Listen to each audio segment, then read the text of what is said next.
I think I liked this movie. I'm pretty sure I did, but there's definitely some doubt that was casted on my opinion for certain parts of this movie. And I'm going to get into that at the end of this video. This is going to be a different sort of video. I'm going to talk about two separate things just because I don't want to make it into two separate videos. And I don't think I'll have that much to rant about at the end. But either way, to kick it all off, The Conjuring Last Rites. It's the fourth movie in the Conjuring film series and like the 876 in the whole universe of Annabelle and Nun movies and everything else. I really enjoy the first The Conjuring movie. I don't know how long ago that was. I think that was like early 2000s or mid 2000s that it first came out. And I think it's one of the best horror movies to come out of Hollywood in almost 2 decades.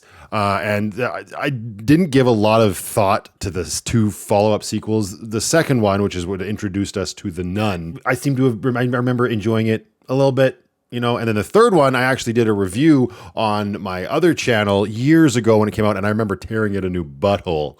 I did not have fun with that. And after seeing Last Rites, I kind of want to go back and give the third one a second crack at the bat and see if my opinion has changed because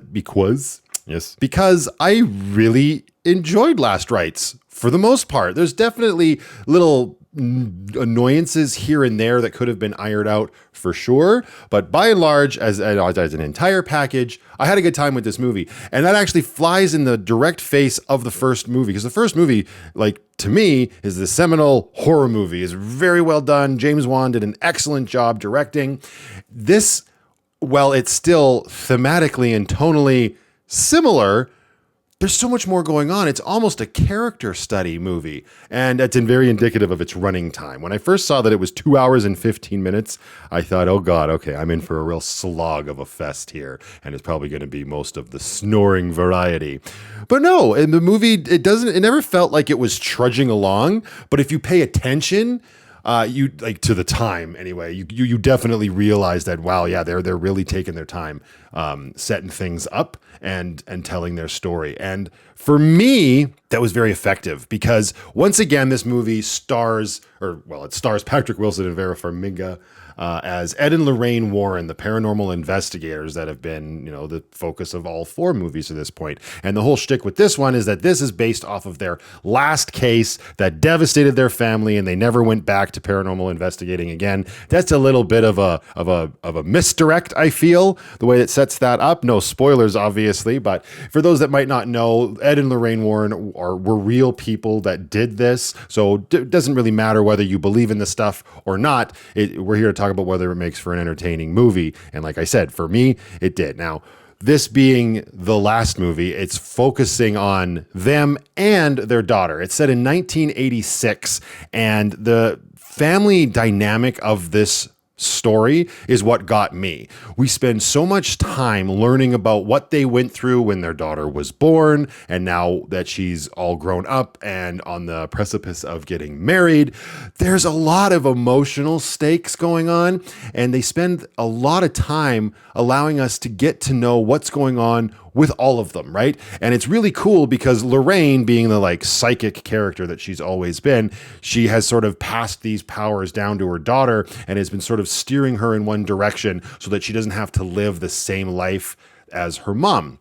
And then, of course, on the other side, we've got Patrick Wilson playing Ed Warren, and he's dealing with, getting older and being told he needs to slow down by his doctor. So when the movie kicks off, they've retired. They're no longer taking cases. I was very emotional in some of those scenes with the family-oriented stuff. That's probably just me. I couldn't help but think that had I seen this movie a handful of years ago, these sorts of scenes may have fell on deaf ears with me, and I may have rolled my eyes. I'm a father now, and I've noticed that in movies that set up scenes with children and families, that gets to me at this point. So if that's kind of your bag, you're probably going to have a good time. I do that in air quotes because it's emotional. And the scenes, they got me. Good job, filmmakers. Good job. And then we've also, of course, we've got on the other side of the country, but a ways away from them up the interstate happening is the family that's having the actual haunting happening in this story. And it's centered around a mirror this time. It's a haunted mirror because why not?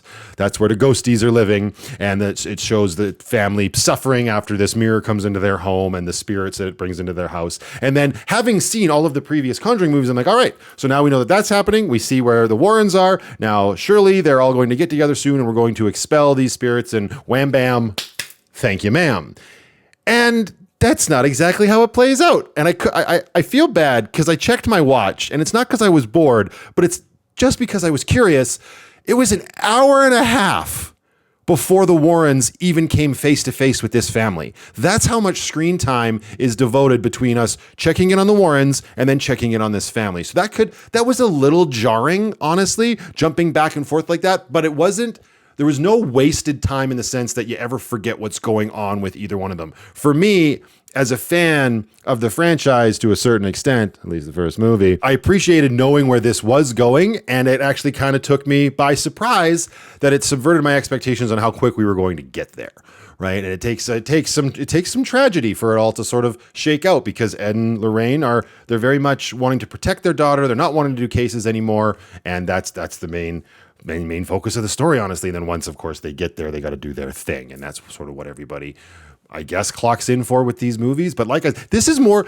I kind of had the thought it's like the Godfather version of the Conjuring universe, really, because it spends so much more time fleshing out these characters and allowing us to get to know them and get invested in them, and they do a good job. There's a lot of these characters that you feel would just be tacked on, like the daughter and the daughter's boyfriend, and they kind of give them these backstories that at initial glance you're like, oh, that's just going to be throwaway nonsense, but no, it actually all really makes sense. And if you pay attention to the dialogue that's happening, like when, the boyfriend asks the father for his daughter's hand in marriage and the way that whole scene plays out, I thought it was expertly done. And everybody clocked into work. Like Patrick Wilson as Ed and Vera Farmiga, they know what they're doing. This is I want to say it's their fourth rodeo, but I think they appeared in one of the Annabelle movies as well. So it's more like the fifth time they've played these characters. Maybe I'm missing some, and maybe they've done it even more, but they show up to work and they turn in great performances. I was thoroughly enjoying it. There were reasons why I think I liked the more emotional character moments rather than I did the high tension moments, but again, we will get there. Does the movie have a bunch of scares and stuff in it? I mean, it tries to. It's got creepy imagery. It's not bad, and it'll probably give you some shivers and whatnot. So again, though, it didn't come across as this super strong horror movie to me. There's a couple scenes with grotesque blood, but nothing ever outlandish or crazy nothing super grotesque. And that's something I always really liked about the original Conjuring movie, is that it was rated R, American R, because we're not wusses up here in Canada. If you're 14 years of age, you can go see these movies. But I always liked looking at the Conjuring and seeing that it was rated R just for scary images and scary scenes. There was never any gratuitous sex, never any crazy cursing, and never any gory violence. But it still got, an R rating because you're going to scare you. And like I said, thematically, this movie is still the same. So I think, in my experience, if you enjoyed the first Conjuring movies, or if you're a fan of the whole universe of films, you're probably going to like this. The only thing that might rub you the wrong way is the simple fact that it does like this Godfather approach to things of it's all about the family and getting to know people, which again, I appreciated, but might not be everybody's cup of tea. The ending as well, that was one of those little annoyances that I mentioned, is that there's a couple conveniences, very Hollywoody. Like a character gets pretty injured during one of the final scenes, and then all of a sudden, oh no, it's fine. We're walking around, no problem. Then it's like, okay, we wrap that up very quickly. And the whole their family gets devastated tagline at the beginning, what I say that's kind of like a misleading statement, is like, no, it's all good. It's all fine and dandy when it wraps itself up. I don't know if that means that this will actually be the last movie. I can imagine if it does very well, they will find a way to continue this universe of films. And there's another thing that's a little bit obnoxious at the end, is just the whole, handing the fedora off. And that's all I'll say about that. I did enjoy it. I enjoyed it a lot more than I thought I would. I was going in with fairly low expectations after the third movie, and I found myself on a bit of an emotional roller coaster ride. So who knew? Okay, so now I'm going to switch gears here. And the reason why I say I think I enjoyed it as much as I did, I don't usually talk about theater gimmicks. I don't really see that being a thing that I do, but I'm going to let my old man hang out here for a second. And maybe it's just me. Maybe I'm just out of the loop and this is actually what audiences want. But before the movie started, it had this whole, like, after all the advertisements and all the trailers, it had this little snippet of being like, oh, for centuries, I don't know if it said centuries, like decades, movies have been relegated to a single screen. And I just staring at this and I'm like, please, dear God, no. And then it says stare at the center of the screen, and then the sides of the theater light up.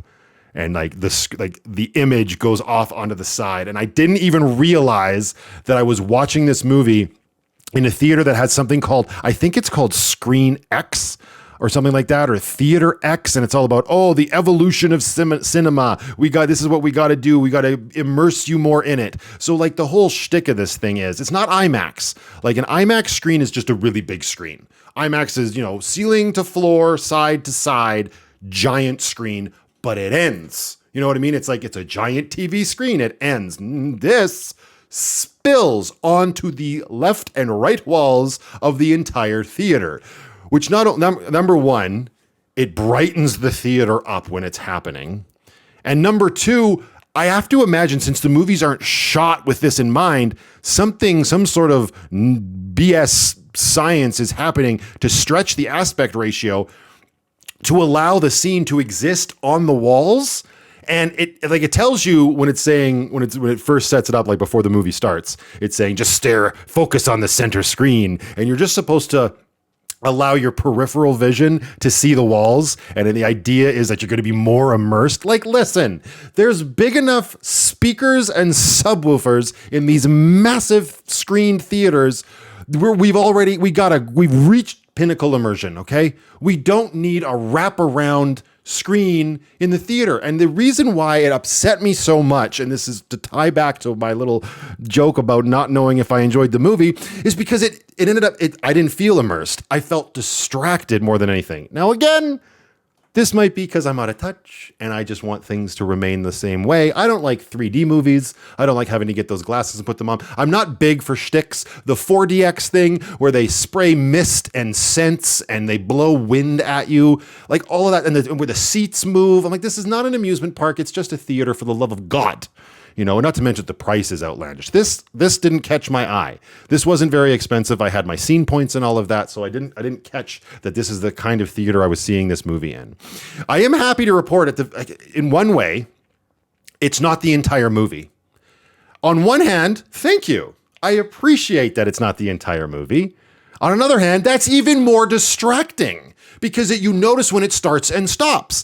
And why I feel like I enjoyed the more emotional human storytelling scenes in The Conjuring Last Rites is because it didn't do that during those scenes. And I'm locked in on the characters, on what they're saying and what's happening in that scene. It's only when, and that's another, it almost spoils things for the movie. Like, you're seeing a horror movie, so there's going to be spooky scenes and creepy shit's going to happen. But every time one of those scenes was about to happen, the screen stretches out and it's on the side walls of the theater. Like, well, this is going to be a spooky scene. Here we go. But again, the image is getting pulled out. Like, you're still kind of focused on what I would assume the filmmakers want you to be focused on. But there's other, like, I'm like, is it just lights? Are they just doing trickery here? So I'm looking like a demented moron off at the wall now beside me. And no, like there's books, there's a lamp that all fits this room. And there's this one scene in the movie where a character is on a corded phone. And that's the whole tension of the scene is the cord on the phone is getting pulled by one of the spookies, right? And the way the camera is moving and following her, that's supposed to be what builds the tension. But because of this wall nonsense, the camera's moving around so much and characters' faces are moving out onto the wall of the theater, it did nothing but distract me. So I definitely didn't feel any tension in this movie when it came to those scary scenes. I almost want to go see it again on a regular screen just to see. I'll probably just wait and pick it up on like Blu-ray or something, or wait for streaming and watch it. But it was really unfortunate that I didn't. It's on me for not noticing that that's the kind of screen I was going to see this movie on. But I can safely report that I will be absolutely paying attention going forward, because at least for horror movies, that was nonsense. Maybe it would be good for like a superhero movie that make, the lights flashing and stuff. But again, that aspect ratio, it feels different. It feels more zoomed in on what you're supposed to be focusing on. And as a pretty big movie buff, I feel like I ended up missing things that were meant to be in the scene. There's this other scene with mirrors and a whole bunch of trickery, and I caught what was like the big spooky thing eventually, just at a glance. But again, it would have been way more effective if it had been focused up and just on the one screen and not trying to, be some new age things. It makes me wonder if theaters are doing shit like this because numbers are down and they want people to come back to the theaters. Because for years, ever since 2020, we've been getting actors and directors at the beginning of the movies coming out and saying, thank you very much for coming to the theater to enjoy our movie. We put a lot of work into this. And that's fine. That's not annoying. That's just appreciation. But now we're doing stuff like this, and it's just, I don't know. If you go see a horror movie, especially this movie, make sure you're not seeing it where the movie's on the walls of the theater.